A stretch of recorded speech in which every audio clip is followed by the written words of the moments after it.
এই ফেরেশতা এসেছিল। আচ্ছা জিবরাইল, কিন্তু সমস্যা আমি দেখতে পাচ্ছি আর একটা, এই ফেরেশতা যার কাছে আসে ওই জাতির লোকেরা ওই লোকটাকে এলাকায় থাকতে দেয় না, তাড়িয়ে দেয়। আমার তো মনে হচ্ছে যে ফেরেশতা আপনার সাথে দেখা করেছে, কথা বলেছে, ওহী নাযিল করেছে, কিছুদিনের ভেতরে আপনার এলাকার মানুষেরা, বংশের মানুষেরা আপনার শত্রু হয়ে দাঁড়াবে, আপনাকে দেশ থেকে তাড়িয়েও দেবে। মুহাম্মদুর রাসূলুল্লাহ ওই সময় বলেছিলেন, কি বলেন ভাই আপনি? আমার জাতির লোকেরা আমাকে আলামিন বলে, আস-সাদিক বলে, আমার নামও ধরে ডাকে না, এত সম্মান দেয় আমারে, আর তার আমারে তাড়িয়ে দেবে, আমারে মারধর করবে, এটা আমি মানি না। ওয়ারাকা ইবনে নাওফল বলেছিল ওই সময়, হে মুহাম্মদ সাল্লাল্লাহু আলাইহি ওয়াসাল্লাম, আমি তো আমার তাওরাত ইনজিলের ভবিষ্যৎবাণী দেখতে পাচ্ছি, এ ফেরেশতা যাদের কাছে আসে তাদেরই পরিণতি এই হয়। কিন্তু আমার আফসোস, আমি যদি ওই সময় পর্যন্ত বেঁচে থাকতাম তাহলে আপনাকে আমি সাহায্য করতাম, কিন্তু আমার হায়াত তো পর্যন্ত আর নেই। কি বুঝলেন এখান থেকে? আমি শুধু ঘটনা বলবো তা না, সিরাত যেহেতু এটা, আজকে তো তাফসির মাহফিল না, সিরাত মাহফিল। বিশ্ব নবী মুহাম্মদুর রাসূলুল্লাহ সাল্লাল্লাহু আলাইহি সাল্লাম যখনই তিনি রসুল হলেন, নবীওয়ালা কাজ আরম্ভ করলেন, তখনই তার জাতি তার শত্রু হয়েছিল। এমনকি ৮২ বার এই ২৩ বছরে তাকে হত্যা করার জন্য চেষ্টা চালিয়েছিল। আপনিও যদি নবীওয়ালা কাজ আরম্ভ করেন, হ্যাঁ, মুহাম্মদ ইবনে আব্দুল্লাহর কাজ করলে আপনার কোনো শত্রু থাকবে না, আপনাকে আরো ভালো বলবে, এই কথা বলছেন, আপনাকে মারহাবা দেবে, স্বাগতম জানাবে, বেতন বাড়িয়ে দেবে। এই মানুষটাই যখন মুহাম্মদ ইবনে আব্দুল্লাহ থেকে রাসূলুল্লাহর কাজ আরম্ভ করবে, যখন নবীওয়ালা কাজ শুরু করবে, আসল নবীওয়ালা কাজ যেটা, অবশ্যই তাকে ৮২ বার না হোক ২ বার হলেও হত্যার চেষ্টা হবে। তাকান তামাম দুনিয়ার দিকে, যারাই নবীওয়ালা কাজ আরম্ভ করে তারাই বাতিলের টার্গেট হয়ে যায়। আপনি কি মনে করেন যে ব্যক্তিগত শত্রুতা তাদের সাথে? না, তাদেরও চরিত্র আপনার মতোই ভালো, আপনার চাইতেও ভালো। তাদের এত শত্রু কেন? ঘরে থাকতে পারে না, ২৪ ঘন্টা আতঙ্কে থাকে, একটাই কারণ এই মানুষগুলো নবীওয়ালা কাজ আরম্ভ করেছে। এই জন্য রাসূলুল্লাহর মিলাদ আর সিরাত এক জিনিস না। আজ যারা মিলাদ নিয়ে পাগল, আমি পাগল হতে নিষেধ করছি না, কিন্তু শুধু মিলাদ নিয়ে যদি আপনি আনন্দ করেন, মাস্ট বি আপনি জাহান্নামে যাবেন। এটা আমি বানালাম। নবীজির আপন চাচা আবু তালেব আর আবু লাহাব দুইজনেই কিন্তু নবীর মিলাদে জন্মে খুশি ছিল, এত আনন্দ করেছিল। আবু লাহাব, সুয়াইবিয়া নামক যেই মহিলা এসে বলেছে, আপনার এতিম, আপনার ভাইয়ের ছেলে, মরা ভাই আব্দুল্লাহর ছেলে এতিম, একটা ছেলে জন্ম নিয়েছে, খুব ফুটফুটে দেখতে। বলেছিল, এত বেশি খুশি হয়েছি আমি, তো এই সংবাদটা দেওয়ার কারণে আমি তোকে মুক্ত করে দিলাম, যা। নিজের কেনা দাসী বাদী মুক্ত করে দিয়েছে। আপনি তো এত বড় কাজ করতে পারেন না, আপনি শুধু মিলাদে জিলাপি আর খেচুড়ি খেয়ে আনন্দে আছেন। আর এই লোকটা বিশ্বাস করতো না আল্লাহ একজন আছে, রাসূল উনি বিশ্বাস করতো না, কিন্তু এই কাজটা করেছিল নবীর জন্মে খুশি হয়ে, নিজের বাড়ির কেনা বাদী পর্যন্ত আজাদ করে দিয়েছিল। কিন্তু আল্লাহ এই কাজটা নষ্ট করেননি, মিলাদের এই কাজটা আল্লাহ নষ্ট করেননি। কিয়ামত পর্যন্ত এই আবু লাহাব এই ২টা আঙ্গুল মুখের ভেতর দিয়ে শুধু চষবে, একটা আনন্দ পাবে, সুখ পাবে, শান্তি পাবে। আবু তালেবের কথা জানি, সেও কিন্তু নবীর মিলাদে জন্মে খুশি হয়েছিল।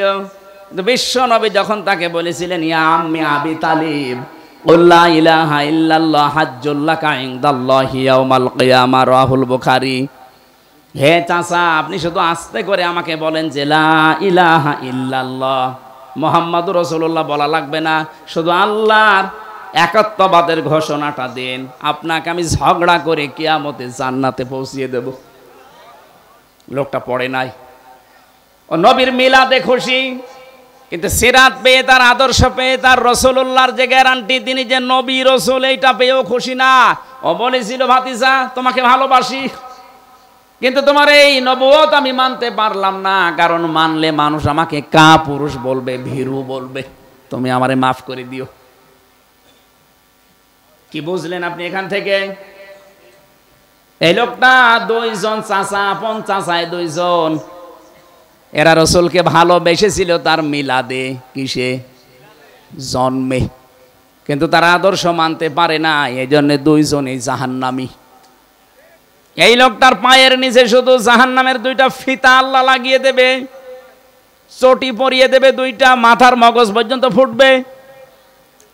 সিরাতের কিতাবে পেয়েছি তার পায়ে কেন আল্লাহ দেবে? মুখে, গালে, এই সমস্ত মাথায়, পিঠে, হাতে আগুন লাগবে না কেন? খালি এক জায়গায় আগুন লাগাবে। জবাব হচ্ছে লোকটা সে ছোটবেলা থেকে শুরু করে নবীকে কোলে নিয়ে, কাঁখে নিয়ে, পিঠে নিয়ে, মুখে নিয়ে, চোমা দিয়ে, বুকের ওপরে নিয়ে সারা জীবন নবীকে ভালোবেসেছে, আদর করেছে, কিন্তু কোনোদিন পায়ের কাছে রাখে নাই। এই যে পায়ের কাছে রাখে নাই, পায়ের সাথে নবীজির শরীর লাগে নাই, বাকি পুরা শরীর নবীজির শরীরের সাথে, জান্নাতি শরীরের সাথে স্পর্শ হয়েছিল। এই জন্য পুরা শরীরে আল্লাহ জাহান্নামের আগুন লাগাবে না, ওই একটা জায়গায় লাগিয়ে দেবে। তারা নবীর মিলাদে খুশি, কিন্তু চরিত্রে খুশি। বলেন বলেন, এই জন্য দুইজনেই জাহান্নামী। সিস্টেম অপর পৃষ্ঠায় দেখুন, আরো দুইজন চাচার নাম সিরাতে আছে, একজন হযরতে আব্বাস আর একজন হযরতে হামজা রাদিয়াল্লাহু তাআলা আনহুমা। আগের দুইজনের নাম পড়লে কেউ রাদিয়াল্লাহু পড়ে, আর পরের দুইজনের নাম শুনলেই মানুষ পড়ে রাদিয়াল্লাহু তাআলা আনহু, যে আল্লাহ তাদের উপরে রাজি হয়ে গেছে।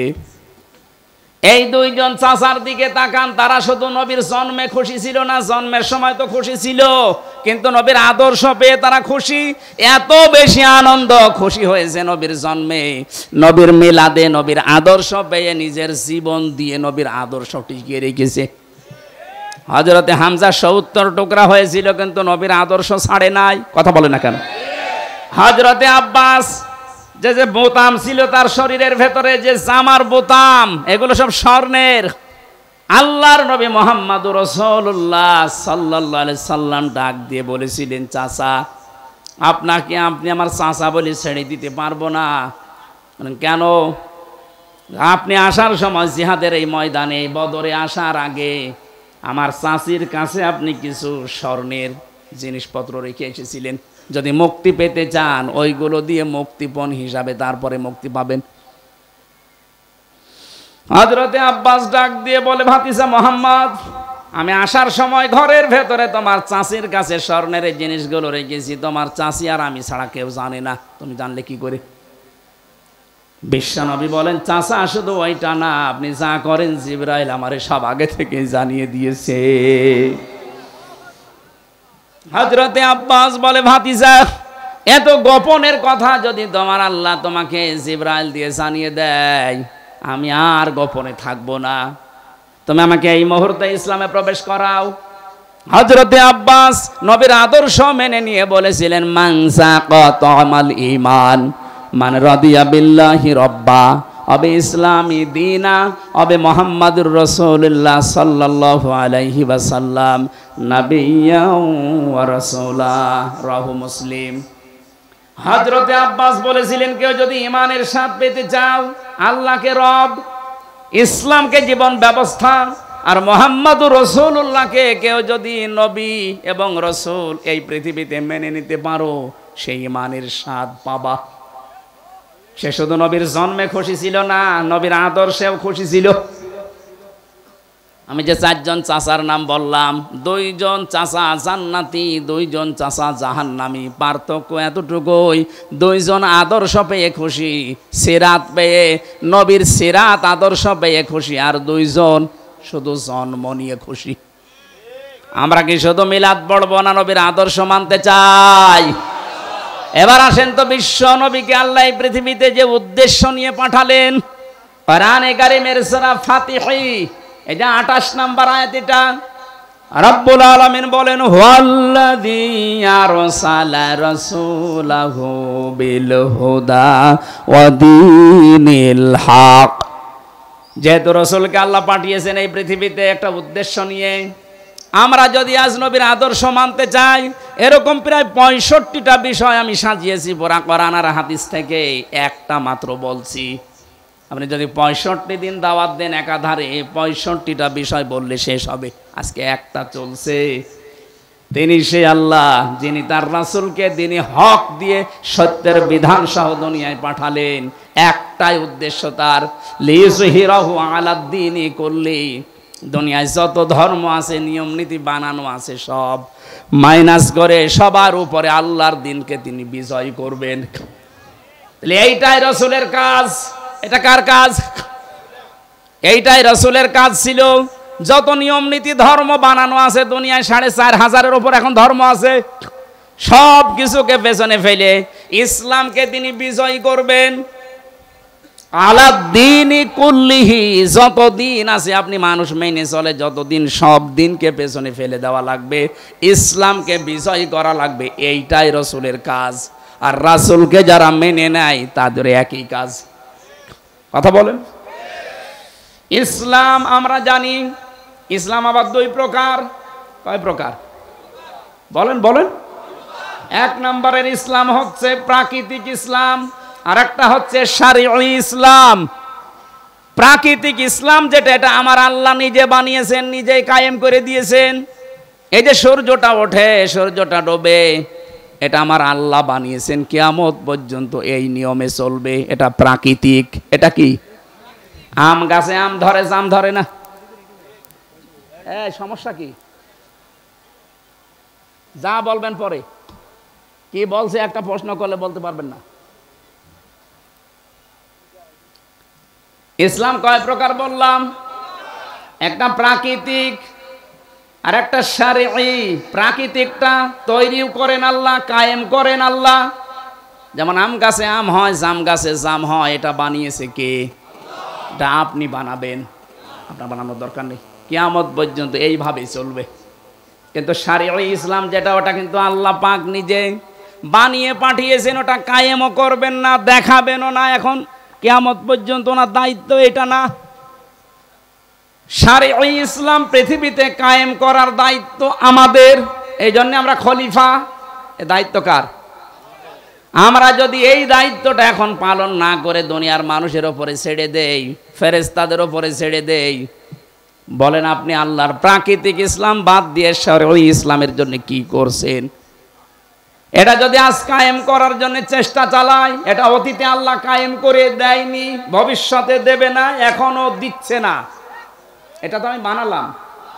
ইন্নাল্লাহা লা ইউগায়্যিরু মা বিকওমিন হাত্তা ইউগায়্যিরু মা বিআনফুসিহিম।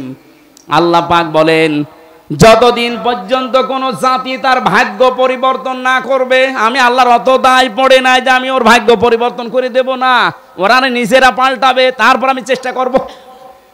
কথা বলছেন? আমাদের ভাগ্য পাল্টাতে হবে আমাদেরকেই। শারঈ ইসলাম যেটা এদেশে কায়েম করার দায়িত্ব ফেরেশতার না, কার? বলেন বলেন। মাতা, যে ব্যক্তি মরে গেল, অলামি ইয়াখজু, কিন্তু ইসলাম কায়েম করার জন্য গজওয়া করে নাই, আন্দোলন করে নাই, চেষ্টা করে নাই। ওয়ালাম ইউহাদ্দিস বিহি নাফসাহু, মনের ভেতরের আশা আকাঙ্ক্ষাও ছিল না যে দিন কায়েম হোক। মাতা আলা শাওবাতিন মিনান নিফাক, নবীজি বলেন যদি মরে যায় তো মুনাফিক হয়ে মরবে। তাহলে আপনার নামাজ দিয়ে, রোজা দিয়ে, হজ দিয়ে, যাকাত দিয়ে, দাড়ি টুপি পাগড়ি দিয়ে আপনি মুনাফিকের মরণ থেকে বাঁচতে পারবেন না যতদিন শারঈ ইসলাম যেটা সব দিনের উপরে ইসলামকে বিজয় করার জন্য কাজ না করবে। এটা যদি কেউ রাজনীতি মনে করেন, হ্যাঁ এটা রাজনীতি। আকাফা বিল্লাহি শাহিদা, এটার জন্য সাক্ষী হিসাবে যথেষ্ট কে? আপনি কেউ যদি দুনিয়ায় কাজ না করে, আমার আল্লাহ বলেন আমি নিজেই যথেষ্ট। নবীকে আমি এটা পাঠিয়েছি করার জন্য, নবী সেটা করবে যত বাধা আসুক। আর নবীর উম্মত যারা দাবি করছে তাদের এই একই কাজ। আল্লাহ আমাদেরকে সিরাতের এই অনুষ্ঠানে আপনি লিখে দিয়েছেন সিরাতুন নবী সাল্লাল্লাহু আলাইহি ওয়াসাল্লাম মাহফিল। ওনাকে যে উদ্দেশ্য নিয়ে আল্লাহ পাঠিয়েছে, ওই উদ্দেশ্যে আপনি সামনে এগিয়ে আসবেন। শুধু মিলাদ পড়ে জিলাপি আর খিচুড়ি খাওয়া না, নবীর চাচা হামজার মতো জীবনের কলিজা দিয়ে হলেও তার আদর্শ মানা লাগবে। আল্লাহ তুমি আমাকে সহ যারা শুনলাম নবীজির এই উদ্দেশ্যকে সামনে নিয়ে আসার তৌফিক দান করো, আমিন। আল্লাহুম্মা আমিন। রব্বানা যালামনা আনফুসানা ওয়া ইল্লাম তাগফির লানা ওয়া তারহামনা লানাকুনান্না মিনাল খাসিরিন। ও মাবুদ, তোমার নবীর জীবনী আমরা শুনছিলাম, যতগুলো শিক্ষা তুমি আজকে আমাদের